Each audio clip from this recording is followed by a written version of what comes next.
everyone, MFPallytime here, and welcome back to the A through Z playthrough. In today's video, we have landed upon Cassia. Just a reminder, this character's name is the Butcher. Not Butcher, the first name, last name, Butcher. So we're going to show him down here with the T's, just in case you didn't know our format for the A through Z already. Cassia, when she was released, which, by the way, was April 4th, 2017, she was one of the characters that was shown off with the Heroes 2.0 rework when we got the first iteration of the Hanamura map. We got the current iteration of the shop that the game has right now. And of course, Genji was teased at the same time. She represents the Amazon class in Diablo, if you are familiar.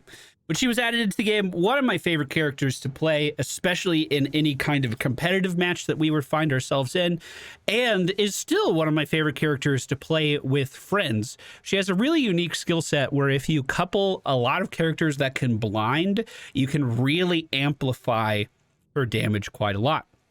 She did receive a rework on May 6th, 2020. Is that right? Did I write the right date down? Yeah, that seems way more recent than I was thinking. To me, it felt like it was much longer before that, where they gave her some more survivability options. They gave her some pretty cool healing talents and made her a lot less reliant on what her team comp is. Since those changes have gone into play, we see a very big focus on Q talents for Cassia and a much smaller focus on auto attack talents for Cassia. Charge strikes used to be inactivatable. You just turned it on and then all of your auto attacks within that window of the buff would spread to enemies inside of the area of effect. And actually, this is interesting. I'm going to show you in try mode. So Charge Strikes level 1, what it does right now, gain 15% attack speed. Every third basic attack deals 15% bonus damage and bounces to nearby targets. When you couple that with her Blinding Light, Cassia deals 15% increased damage to blinded targets. This is all the time. You don't have to actually blind the person yourself for this bonus to kick in. By the way, this number was reduced recently. Since Cassia's rework, we've actually seen them fine-tuning her power down over the course of time since then. And this is one of the things that got trimmed back a little bit. It was at 20% increased damage, now only at 15%. So if you take Charge Strikes with this and you can blind all the targets, it was just a shit ton of bonus damage. But the cool thing about Charge Strikes is the bouncing attack that happens, and again, remember, this used to be all the time, is based off of the hitbox of the target. So if we are attacking this guy here, it bounces to these dudes. If we were attacking this building, basically anything that would be in this target's range would take damage. So there was a time on Cassia where you could turn on Charge Strikes as your activatable buff, walk up to the defenses of your enemies, and actually be shocking them behind their defenses. Very similar thing to what Tassadar had going on for a while, if you can recall that. That, of course, was scaled back quite a bit. That initial nerf to not make it work off buildings happened pretty early on, and now we have the current iteration of Charge Strikes that we have right now. I do feel as though Cassia has more talent diversity than ever before, and team comps aren't as necessary to really make her succeed now. Although, with those changes, I feel as though the most popular builds for Cassia now are all very focused on her Q build, turning her into like a mage auto-attacking hybrid, where before her main focus was just spreading blinds as much as possible and bursting down enemy teams with auto-attacks. So there has been a substantial shift there. If you want to continue to do that auto attack stuff, you certainly can. Martial Law also gives her some percentage damage now as well, although it's pretty late in the game with that picks up. Johanna, Ariel, Lily, anyone that has blind is going to be a natural complement to this character, especially if you're doing auto attack focused things.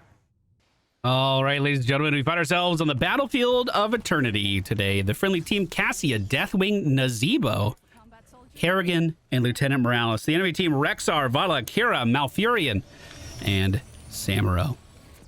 I'd rather not go for the top lane, and we don't have any additional blinds on our team, so I think I am going to go for Thunderstroke. Although we could definitely pad our numbers against a Samuro and a Misha with charge strikes, I want to actually scale up because of those heroes by landing hopefully multiple Qs on them. Looks like Kerrigan's going to be taking the top lane as we move down here. Yet another frustrating day of quick match. Trying really hard to stay positive, but it just seems like the general mentality in quick match is when you get hit with any adversity, just give up, which has been a frustrating thing to experience. Same thing happens in, you know, other MOBAs too. Pokemon Unite with its 10-minute matches, but still has a surrender, will never cease to amaze me. But okay, venting is over. Here we go. The enemy team Samuro is moving in, and unfortunately we did miss our Q against them. Our Q is an extremely narrow skill shot, deceptively hard to hit, if you ask me. And the enemy team does have a lot of really small hitboxes as well. We're getting flanks from multiple angles at this point. Let's just focus the Samuro clones. We can get some easy stacks off those. I've been playing a lot of games today. Some of them warm up, some of them intending to record, but unfortunately deciding to scrap the footage after. And a lot of enemy compositions have had super burly front lines. I've actually been going up against a surprising number of Dahakas today, in fact. And I found that our Q is super easy to land on really aggressive frontline characters who are going to be running at you all the time. But that may not be what we have here today. Vala with one of the smallest hitboxes in the game. Kira right there with her. Malfurions is a decent size, but we're going to have to get good is basically what I'm saying. Our W ability has two parts. One is an active part where we send out a blind on our adversaries. The other is a damage bonus against blinded targets. And we do not have to blind the target to get that bonus. Our Fend is basically a point and click engage that will allow our character to travel forward until it comes into contact with who we use the ability on. And then we'll stab into the air a bunch. There used to be some pretty good talents for this. I believe you used to get protected, by the way, with this ability. However, it's still pretty good right now, and we are going to be using Fend a fair amount in our build today. Speaking of Fend, engaging on the enemy team's Vala when she's low on health, the Q follow-up does finish her off. That blind is going to be so important to use against Vala, so important to use against Kira, and I'm going to try to keep capitalizing on opportunities like that as best as we can. We're also going to get Plate of the Whale. That's my preferred talent at level 4, although not the most popular talent at level 4. Completely missing that blind there. What it does is if we have avoidance on our character, all we have to do to regenerate health is continue to move with avoidance. It is that easy. So effectively, we have a health regeneration globe on our character all the time, topping up our health while we're moving around the map, which can be pretty good. That was the real Samuro, and I believe the real one is still in that corner, although he just dipped out into stealth there. If the enemy team wants to move on this, they certainly can. My mana's not great at the moment. Ooh, good engage by Deathwing on top of Malfurion. Unfortunately, I was rooted and not able to re-engage as a result. The blind on Samuro does connect, but I once again don't think we're going to have too much follow-up there. The enemy team already on the objective, dealing some damage to it, so we're going to have to chase them away. I'm probably tied for the highest damage on PvE stuff with Nazebo, although I do feel as though our damage would be better if I was a pure auto-attack build here. That being said, if we get everyone together, our race should be okay. Actually, I don't know. Samuro does a lot of really annoying shit. I'm trying to body block the enemy team's Rexar here, forcing him to go to the other path, and then we simply fend back in to continue to engage him. However, the enemy team's Malfurion with a really good route there is going to force me to leave this direction, which I did not want to do. If Samuro sticks around, we can fend in and hopefully get to the other side of the wall where yet another route is waiting on me. Oh, good save by our team there. That was actually really, really close. We do have some friendlies on offense right now, but I don't think it's going to quite be enough as the enemy team is going to get the first objective. Let's fend in on Rexar, hit him with another Q before that blind ends.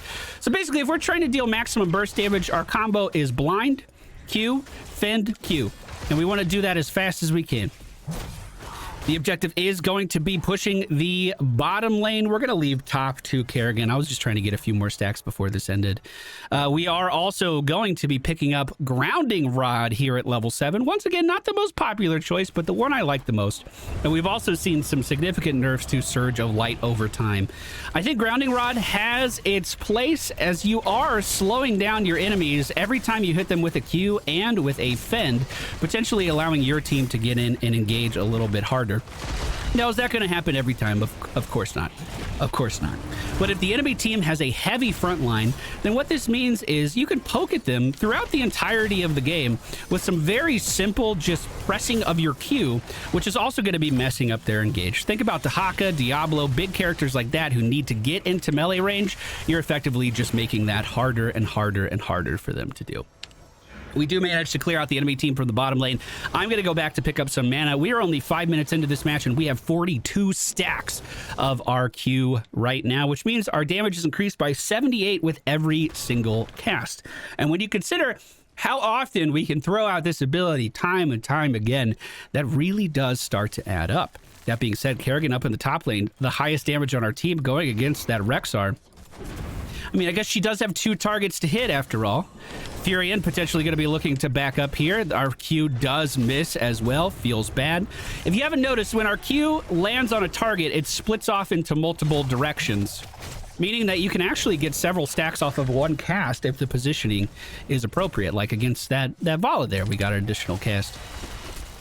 We do see Kira rotating back down. She is going to miss the lasso, fortunately for us, and continue to stand some of this damage. Deathwing is raining down destruction from above, and we are still continuing to get stack after stack after stack. Almost at 50 now. I'm going to go for an early tap because I knew I wanted to engage here. These guys were moving up pretty far. The Q does miss on Vala, but just barely. Now on Furion, missing again. Oh, my accuracy. Good stun, however, into a Fend, and we do finally secure a kill. Let's go ahead and just blind all of these Samuro clones. It doesn't matter which one's the real one if the real one cannot attack. And the objective coming up in just 10 seconds with our advantage of being level 10. I'm going to make sure I'm in position this time. I want to get ahead of the problem this time. So we're going to start immediately attacking this guy. Our Q is dealing 324 damage right now, which is really not bad at all. One of the most important things you could do on Cassia is make sure that you're constantly moving in between everything that you're doing, in between casts, in between auto attacks. Mechanically, she's a very difficult player if you're new to MOBAs and don't quite have this rhythm down. Ultimately, your goal, oh my god, is going to be to have... This is a decoy. Yeah, there's no way. Your ultimate goal is going to be to have 30 next to your name at all time. Now, will you realistically be able to do that? No. If I get rooted by Malfurion, he's going to very rapidly deplete any stores of our avoidance that we have. We need the friendly team to collapse over here. Nazebo completely out of mana. Deathwing is going in with that Cataclysm. Finds himself in a little bit of a bad predicament now, surrounded on all sides by the enemy team. Let's go ahead and throw out our first lightning orb, which is going to bounce around between myself and Kira. A great Diablo breath here, gonna take down Misha, Kira, and the enemy team's Malfurion. Rexar pretty overextended. Let's continue to try to slow him down. The blind is out. I need to keep moving if I want to stay alive, but there we go. Clearing out the majority of the enemy team and opening us up to being pretty aggressive on the objective. Now, I'm out of mana, so I actually want to start thinking about going back just to recoup some of that so we can push in a little bit harder. However, I will fend this first just to make sure that we secure it. Just to make sure. Oh, fuck. All right, Mana's in a bad spot, and I did miss out on one of those regen globes. Was not able to back because Kira was standing next to us. Also, Samuro going to the bottom lane to try to get this for free. We'll reinforce here. Luckily for us, he has not killed off the sippy cup yet, although it looked like he was potentially moving for it there. Maybe my presence here will be all that we need to get this guy out of here. I think Deathwing reinforcing as well was a little bit overkill. With my sippy cup, I am going to rotate to the top lane. Unfortunately, most of the objective shields have already been taken down. The friendly team level almost 13 to the enemy team's 11. As we get a couple of these buildings down, we will inevitably hit 13. Blind out on Kira, trying to bring her back into me as well. We're going to re-fend in. Ball lightning on Furion, who is going to silence me. Fuck. Lots of damage coming out from Kira, but Mama Morals taking really good care of me is going to keep us alive. We're going to fend in on Kira now, hopefully finishing her off. And yes, we do, as Furion is forced out. The objective still pushing, but not much longer, as Vala kills it off with another multi-shot. At level 13, we are going to go for War Traveler. If we have high avoidance, this is simply going to give us an instant mount. And remember, avoidance is pretty important for us to have up all the time, so it's something that we're naturally doing anyway. And this can get you out of some pretty sketchy situations if you could just instantly mount up and all of a sudden you're completely safe. I would encourage you to really focus on that. That was a weird sentence. We're gonna keep going like that wasn't a weird sentence, so. The friendly team starting to congregate down in the bottom lane. I'm going to finally go bank for mana. 62 stacks on our Q, meaning we have 108 increased damage every time we throw it out. The ability itself only does 274. We've increased it by a ton. Now, the Misha on the enemy team, as well as the different copies of Samuro, certainly make that a little bit easier to stack, but hopefully we can continue to snowball this ability towards victory here. Tried to dodge the lasso there, did not work out. She already used, I thought she did. I thought she already used her hook. Ball lightning did bounce for a moment, but not a very good one. It only has a minute cooldown, so losing it there kind of sucks, but I think it only bounces up to 6 times by default anyway. Once we get to level 20, we can get an indefinitely bouncing ball, which is so very strong. I do like Cassia's other ultimate ability as well. Being able to pull someone out of position can be incredibly strong in certain team comps. Displacement can be very good against certain characters. However, the enemy team has a lot of ways of getting out of it. That's why I didn't even consider the option in this game. Samuro just makes clones. Kira grapples away. Yeah. Probably more trouble than it's worth. Whereas our infinite bouncing ball will actually have some fantastic synergy against Samuro and against Rexar if we play our cards right. Samuro's playing a pretty scared game. He's just kind of moving in, making decoys, and then leaving. There's not much subterfuge. I did go in with a Fend. Bouncing ball is out on Malfurion, but it looks like it was immediately eaten, and I'm not sure why. The ball bounces off enemies, but it also bounces off myself as well, so we can combo that just by standing next to someone, and I'm not sure what caused it to fade there. Oh, this team fight is getting out of hand. Mama Moral's forced to back here. Samuro still continuing to chase me down. We are going to grab our sippy cup and be okay. Actually, things are holding pretty all right. As we hit level 16, we're going to get static electricity. This causes our Fend to also shoot out a lightning bolt as well, meaning we have multiple ways of stacking up this ability now, which can be pretty damn fun. Also, please remember that at this level, we also get another stack of RQ as well, meaning we can throw 4 of these out at a time. Holy fucking shit. Did we win? That was actually such a close race. The enemy team actually rallied. We lost. The enemy team actually rallying there and finishing off the objective. I'm about to be silenced by Furion, but hopefully I can dip away before it gets too bad. Landing the slow on Vala got me a little bit of space there as well. I'm sorry, I couldn't tell who won the objective. I had a little bit of a brain fart there. Arc Harrigan in the belly of the beast right now versus those same enemies that we just ran away from, but it looks like they're going to let her leave as well, maybe favoring the all-out push with the objective in the bottom lane. Speaking of the push, we are going to lose one of our buildings here. That's not the end of the world at all, though. Like, we're totally fine. Kerrigan is going to be caught inside of the Kira lasso. Speaking of Kira, she is running for dear life right now, trying to land some slows on Furion. There's the first one, and he's going to be taken down as well. Rexar pretty overextended. We can instantly mount to continue this chase. I think he's just out of range of us, but that Deathwing slow is going to do the job. Here's a Fend on my part to get in melee range, and then all we have to do is continue to finish him off.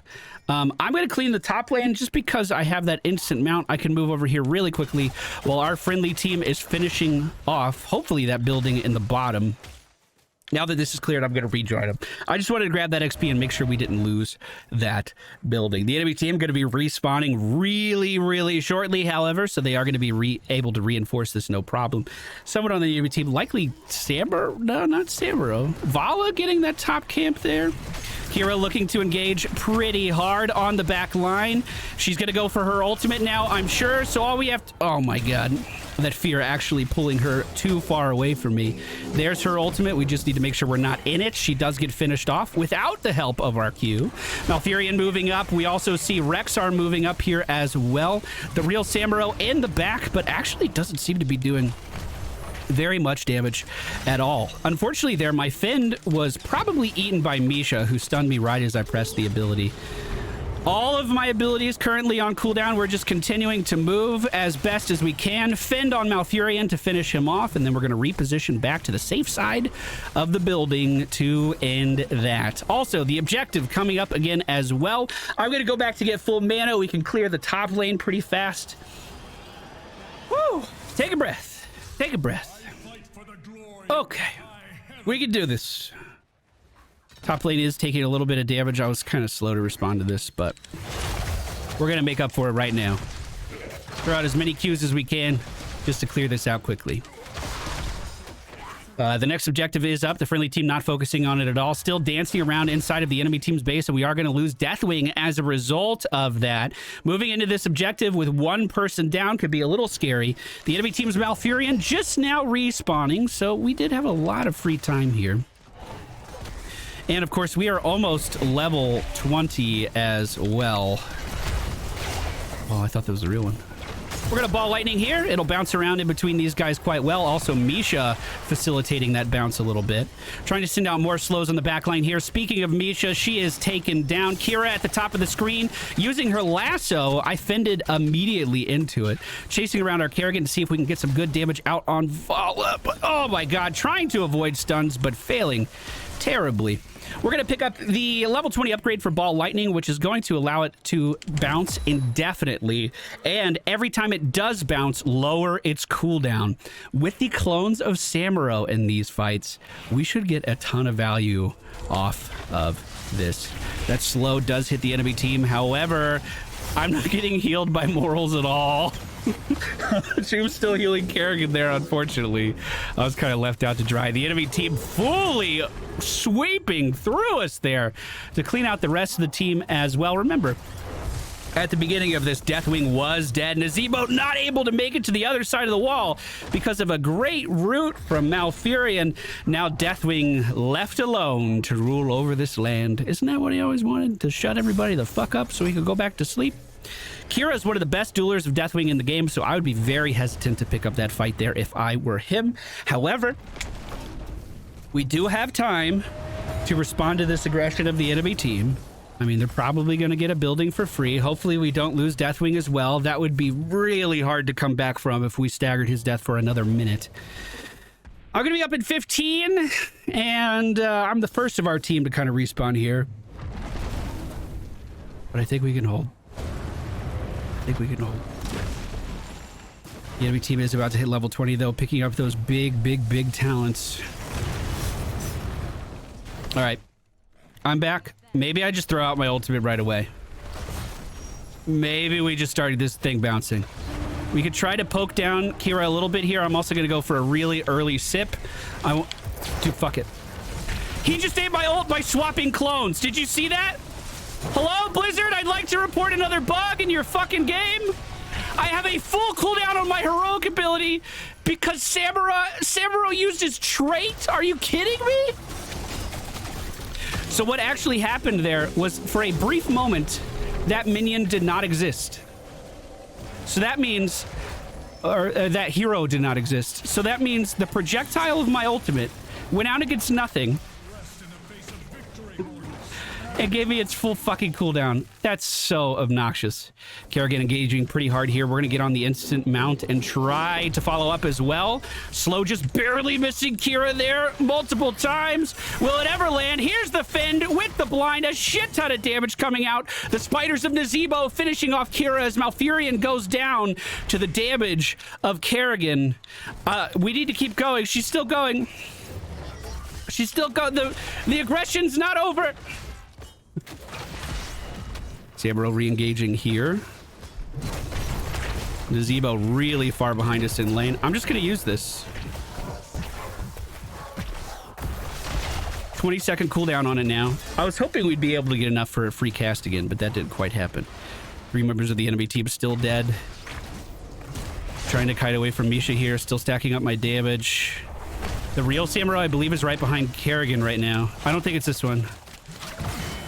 Oh my god, it was. Okay, okay. Great fucking stun on Vala. Kerrigan carrying this game in the late game. Here we go. I'm just going to focus the building, make sure we're continuing to move in between every cast. We need to get damage out on this building as fast as we can. Kira's going to be back up in just 5 seconds. I'm really struggling with my range here. I'm going to move to the other side of the core because I don't want Kira on me. I did fend in, though. I'm a fucking idiot. I'm a fucking idiot. And there you have it. Woo! After a very frustrating string of games, we did it. Yeah. Nazebo picking up friendly MVP for the friendly team. Let's see if we made it out of the board. Kerrigan, with her confidence there at the end of the game, was able to push in towards the core. I'm glad I noticed and started spamming to go in because I don't think anyone else was really following there at all. Talents I used in today's video: Thunderstroke into Plate of the Whale, Grounding Rod, Ball Lightning, War Traveler, Static Electricity, and Infinite Lightning. I want to show you some deviations here that you can do at level 4. Inner Light is the most popular one, and it does have synergies with the build that we are running.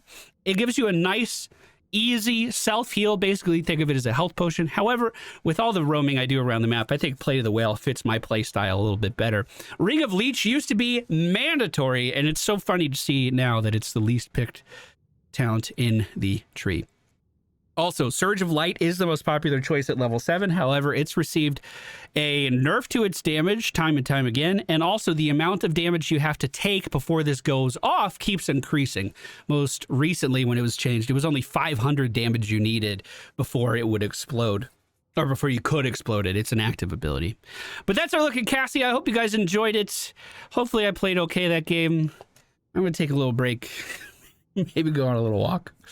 Take care, guys. We'll see you again soon when we take a look at Shin, who I don't know how to play at all anymore.